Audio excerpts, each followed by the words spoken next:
Hello, everyone. This is the Free American Press with your host, Alexander Horat. And today we're having two very special guests on the show, and that's Patrick and his wife, Retha. And today we're going to be talking about something that affects us all, and that is property taxes. And they're actually trying to increase property taxes all across the United States of America with deceptive school bonds. So basically, what these school bonds do is increase your property taxes and increase your cost of living. And this is really bad for elderly people, fixed incomes, and many other poor people. And I actually believe property taxes is unconstitutional, I think, because they seem to be wrong. Basically, just tax for just existing, even if you're not making any income. So we're now going to lead off with Patrick. Hello, Patrick.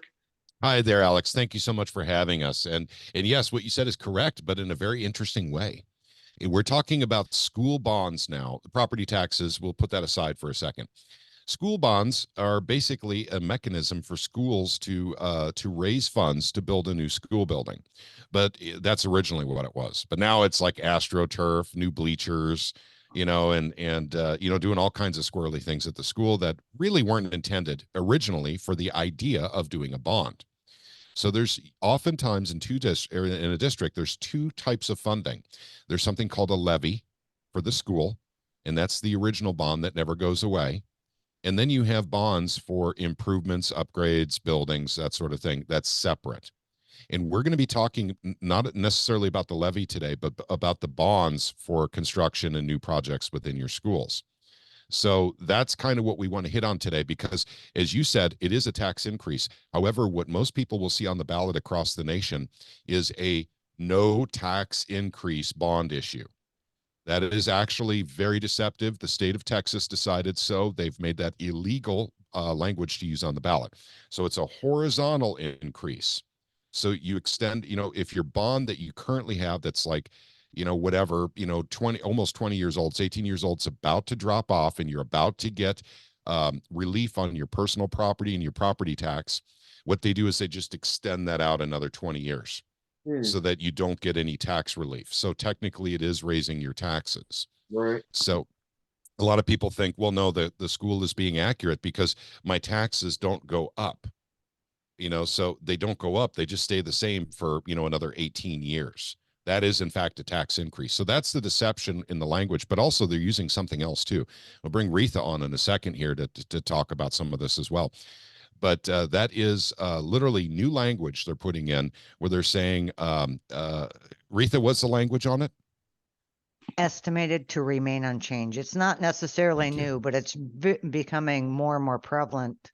Like, say, over the last 20 years, I see it more and more and more. And this sets you up for tax increases because if they do not get the expected revenue to, say, pay these bonds, or even if it's say, a levy increase, I've seen it in those too. They say, we want 50 cents. And then on the ballot, it'll say, an estimated increase. And I've seen where those increases were substantially higher than let's say the original estimate.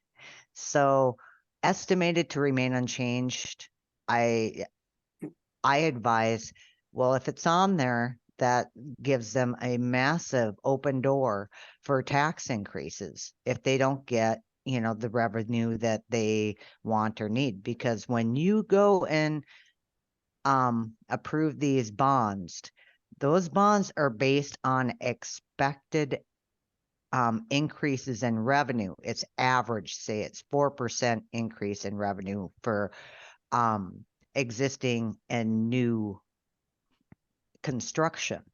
Well, what happens in an economic downturn?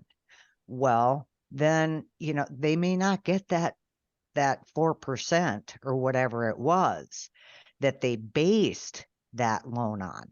And another thing people do not realize is they keep rolling these bonds and they don't know how much debt they're actually in with the school. We start making assumptions. Oh, well, they must be close to paying off their debt. A lot of these schools have several bonds out. you probably already in millions of dollars in debt. So these are things that if you don't know your debt, you don't know how these bonds are being managed, then you know, you're asking for literal tax servitude for your children. The very children, they say it's for the children. Well, now you're putting them in this excess tax debt. These are 20-year loans. Wow. So, anything so if we approve them, we have to understand we are putting debt, excuse me, on the next generation, on their vehicles, on their homes, on their rent. Because, and okay, so you guys they're capped at a 1% increase to at most as far as operations. Well, here in Missouri, it's 5%. Wow. Yeah. So, and believe me, and on top of which they have a gaping loophole. It's the Hancock Amendment that was put in place to protect us from increases, large increases in property values. Well, of course, the banks and lawyers found a loophole in that language. If there is another open account, say you have bonds, for projects for your school. Well, here they can go ahead and skirt that because it's for the operations levy. It is what that's for, that 5%. Well, if they have another open account, what they do is they just reduce that operating portion of that tax, and it's a shell game. And then they go and they just increase the money, putting it into to pay the bonds. So now they get to take all of the increase. Say you had 6, 7, 8% tax increase. Well, now they have a loophole to take every bit of it. And because of the housing market and all of the increases, basically the inflation, this can get very, very dangerous very, very quickly for us here. Everyone say, oh, well, at least we're not Illinois. Well, at the rate that we're going, then it won't take us very long. Yeah, let me add something really quick, if you don't mind, Yep. because on Reith and I do videos like this, and we love kids and we love our school, but we don't love, basically wasting money, and we don't love the deception that's used to pass the school bonds. So we have a problem with that. We want the kids to have everything they need. But it's like raising a kid, and I'm a parent. You don't give kids everything they want, but you make sure they have everything they need. And then you're selective about the things they want. So this is how parents actually, generally raise their kids. But the school district, it seems to be different. There's a culture. Give the school anything they want. They know what they need. They know what they want. They know what, it's best for the kids.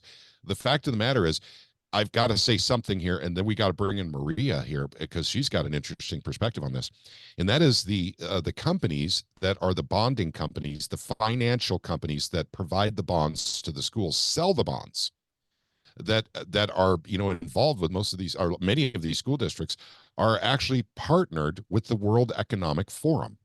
Do we really want companies like this actually writing the contracts on the money and all the sneaky language they will actually put into that contract that give them an upper hand? They are woke companies. They believe in, I'll say communism, but feudalism is actually the proper term. That's the World Economic Forum. You'll own nothing and be happy. That's a feudalism thing. It's akin to communism.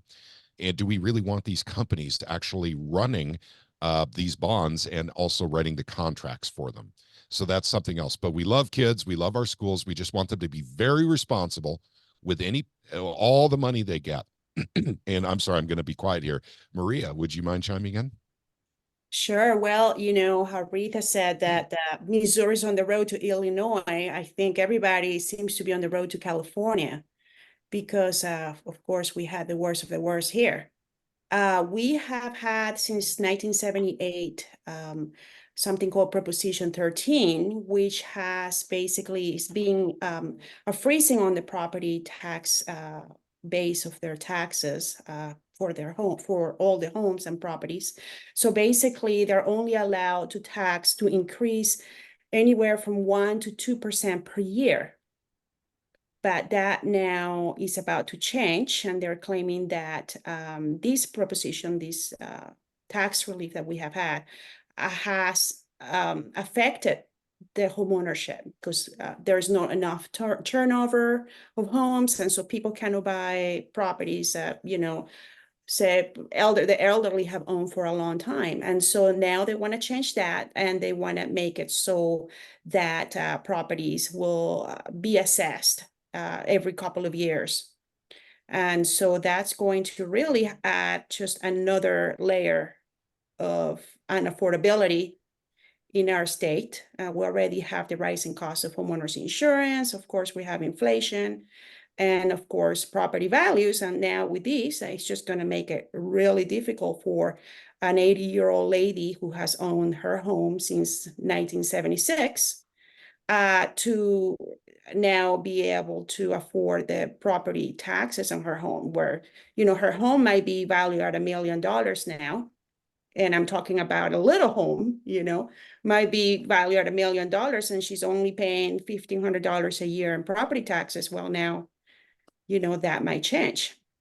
So Maria, would you say that I'm sorry for interrupting. Would you say that that is something that's concerning people as they're looking at real estate in California as the property tax? yes, I'm seeing a lot of people who are selling now, not only concerned, especially people who own investment properties, not only concerned about the, rising cost of everything, but the property taxes, which that 1% to 2% does not include bonds, which is a whole nother thing.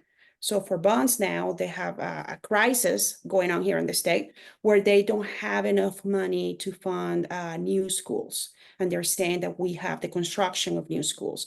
They're saying that we don't have enough schools in the rural areas. And so now they want to borrow, like, I think it's like $18 billion to be able to fund, to have these bonds, pass it down to the people, right? And then for us to be on the hook for that. And of course, if they are successful in repealing Proposition 13, then we're going to have an issue there too. So basically, the whole thing about the World Economic Forum, you own nothing and be happy, is so true. We're being faced with that. And then all that money and our school system, it's not really an education system, it's more of an indoctrination system where people are just sending their kids to public school to be indoctrinated with all these different agendas. And that's a whole nother issue we can touch on in another video. But yeah, we're just being attacked from all directions. Okay, Yeah. oh, go ahead, Alex. I'm sorry. Oh, I was just gonna say one other thing, and also when a new school district is created, then you're also gonna be paying the property taxes forever because it's a new special district, so they're gonna levy new property taxes because of that as well, on top of the school bond. Yep. I want to point out something that people may not be aware of that are watching this video. So I'm coming from Missouri. You guys are in California. Of course, Retha's in Missouri as well. But when people say yes on a ballot for a school bond, understand what you're saying yes to. That's a mortgage on your property. Your property itself is the collateral for the school loan. It's not the school itself. The school itself is collateral, basically under other circumstances. If they go bankrupt or whatever the school does, the state can come and take over the building and take over operations. But with bonds that you vote on, literally on the ballot on April 2nd, folks, we're talking next week here. Yeah. You're actually, if you say yes on that, you're saying yes to a mortgage on your home and all your neighbors' homes. For that school district. So consider that. So Maria gave a great example, the 80-year-old lady that purchased her home in 1976.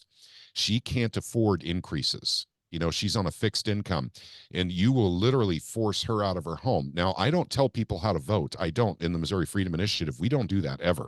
We need people to be very, very, very informed before they go in and vote on these school bond issues. Mhm. And one thing I wanted to add too, the fact if you own your home free and clear and you Mhm. think you're good, I mean, with all of these, it doesn't matter if you own your home free and That's clear, right. because if you don't pay your property taxes, You your lose home it. will get foreclosed. Sure, they'll It's come and like you point will a get gun at you. foreclosed with the, yeah, mortgage. Exactly. So, And So at the that's same because it's a mortgage. and Go and at you the ahead. don't get to pay it off, which is worse. And at the same time, they're building all these new houses for the homeless and having all these houses for the homeless. But then the government will still steal your house and make you become homeless if you don't pay your property tax. I think that's kind of an oxymoron myself. Yep. I'll tell you what, Retha has a lot of experience on some of the shell games that are played with the funding, the bond funding in school districts. Retha, would you mind chiming in, giving us a really good, easy to understand example of some of those shell games? Well, again, like the one I spoke of earlier, as far as being able to, during excess tax increases, you know, they can start moving that levy around. And then you have the increase in revenue that they get. And then also, yeah, I'm going to actually touch on, before I forget, that whole thing of California wanting to create more school districts. And that's something I noticed here, is that there was more school districts. I'm like, okay, whose property, what other state's property did we claim that we needed more school districts? And I'm seeing this. And when you start looking into the financial aspect of how much it costs to run those small rural schools, it's astounding. It is quite the burden on the people's homes, the taxes they pay. And so I know everybody wants to have their own little school district, but there's a ton of cost involved with it. And I don't know what specific other thing that you really want me to touch on as far as Like the $5 million in Owensville and the shell games they played with that, the $2 million and and the other district. And it's that kind of thing. I mean, people should oh, know. okay, yeah, well, here in Missouri, um they literally, okay, I'm going to put this in a way that most people can wrap their heads around. Okay. You have a home mortgage. You just bought a new home, right? And then, but in this contract, when you bought this house with your lender that you chose, they say, okay, you can't refinance this for, say, 10 years. You are beholden to this contract. You can't refinance it. Well, this is what happens in the schools. They say, okay, when do you want the call date, which means when you can refinance, pay it off, whatever the case may be. But you're in a contract and you choose, say, 10 years. Well, what these schools are doing, and I found this in so many of them here, it's actually astounding. And that, okay, they put themselves in this contract with this lender at this interest rate and these payments for 10 years. Well, all of a sudden down the road, say 5 years from now, 5 years down the road, they see an interest rate. Oh, well, we can get it for 2% and we're at like 4% with the other lender. Hmm. And mind you, this is bankrupts going in front of them, convincing them of this, and that this is your board members. And they take advice from these lenders, these bank representatives. And they're saying, hey, you can refinance that at, that loan that you did at say 2% now. Well, so they go, oh yeah, that sounds great. And I swear, it's like, are they not looking that they are in a contract still with from the original loan? So that would be like you're in a contract and you're like, oh, well, I can refinance this at 2%, but yet you're still in a contract the original contract for yet another 5 years, but you do it anyway. Hmm. And so now you have two loans. Well, what are you doing with that money that with the refinance that you did? Well, you're going to just leave it sit in an account all while you're paying interest on it as well. So So now you have two mortgages instead of the one. so they are no paying off that mortgage. The other lender doesn't require them to pay off that mortgage when they get refinanced, you mean? Because they're still in a contract. They do it before the contract is up, before they can actually Got it. defease that's what it's called, defeasing. In other words, eliminating. Think deceased, defeased. Wow. And so I've seen that. And so the property owners are paying more interest. I mean, refinances are great, and yes, they can save the people a lot of money if you Right. can actually do the refinance. If you can actually pay off the original Yeah, mortgage at the yeah, time if you you- can actually refinance it and pay off the original. Exactly. Wow. Yeah. That's And I incredible. couldn't believe it. I just thought, surely not. This can't be legal. And then I went and I looked in at the laws and stuff for this stuff, and it's just completely open doored. There's nothing stating time periods, nothing. That comes into the contracts that we were talking about earlier, the contracts that are written by these bonding companies. They can do all kinds of squirrely stuff in these contracts that basically hold your school, hostage. How long it is until like, for instance, if they have, for some reason, additional money, they can't prepay it early, and stuff like that. That's just one small example. But what if they bring a woke agenda along with this contract? Mhm. And it's a prerequisite for them to be able to get from the lender that they have to show that they're involved in DEI education or SEL education. We don't know. And by the way, it's terribly difficult to get a copy of this contract. You can sunshine it in the I state of was gonna Missouri. say, can I have a copy? You guys have that? I'm Yeah, sure so they make it so hard. it's not like they put the contract up on the school district's website for everyone to Right. see. Wow. So, okay. But it's important for people to understand this is not about hating kids. This is not about hating teachers. This is about concerns citizens have. Number one, about the rising price of their property taxes and personal property taxes in the state of Missouri. And on top of which, these woke companies that are the financiers, to these schools, and what strings are attached with that money that they get from the lender. We don't know. You don't see the contract until after it's signed, by the way. Wow. Yeah. We need to be sharing this information with the people at the school boards that are so, we're so naive, but there's so much information out there to be learned. And it's so important that the school boards understand Sure. these. And I know we're Okay. coming close to time, but people ask advice all the time because our organization in Missouri is heavily involved in this stuff. They ask for advice on what to do. What can we do? It's actually pretty simple. There's several things. This is like a two-tiered thing. Number one, if you don't know your school district's financials, and if you don't know how much debt they have, if you don't know if they've, who the lender is, and if you can't investigate the lender, if it were me, I would vote no on the school bond. I would too.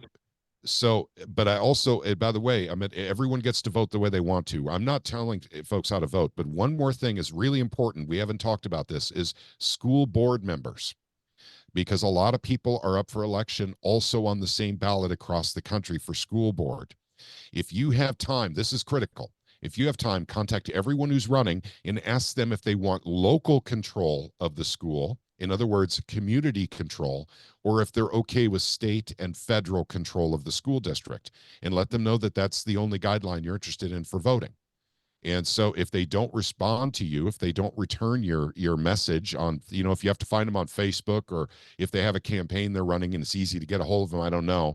Here in Missouri and Clever, we're having a hard time finding how to get a hold of the people that are running, but because that's an unpaid position, by the way, so there's no money involved in, at least in Clever. So Other than maybe bribes. Yeah, maybe, but at the same time, folks, if someone is okay with federal and state control, they're probably okay with WEF, or World Economic Control, of the curriculum in your school as well. So Right. it's something you want to consider. But once again, we don't tell people how to vote. We just want people to be truly informed. Hey, if you like the World Economic Forum, if you like feudalism, if you like, DEI, if you like your kids having litter boxes in the school, vote yes. So I'm sorry, I'll shut up. Yeah, I That's think that's really true. And yeah, we are running out of time, unfortunately. Could you tell the viewers, Patrick, how people can get a hold of you and where they can follow the Missouri Freedom Initiative and how they can get on the email mailing list as well? Sure. You bet. Thank you very much for that. We have a website. It's mofree.org. MO is short for Missouri, MOFREE.org. And on there, we post as often as we can. We have a great webmaster. And also getting on the email list is very simple when you go to this website. If you're in Missouri, I highly recommend you get on the email list. If you're in another state, get on the email list anyway, because you can see what the Missouri Freedom Initiative is doing. And by the way, we're not your typical organization. We don't take donations. This is everyone, their own time, their own dime, just trying to keep the state of Missouri free. And we're full of constitutional nerds. I love that about our group. We know the Constitution. We know the Missouri Constitution. But at any rate, we hold live streams on Saturday nights, and that's at 7:30 Central Time every Saturday night on all of our socials, including Twitter, YouTube, Rumble, all this stuff. But we try to inform people as much as possible about what's going on.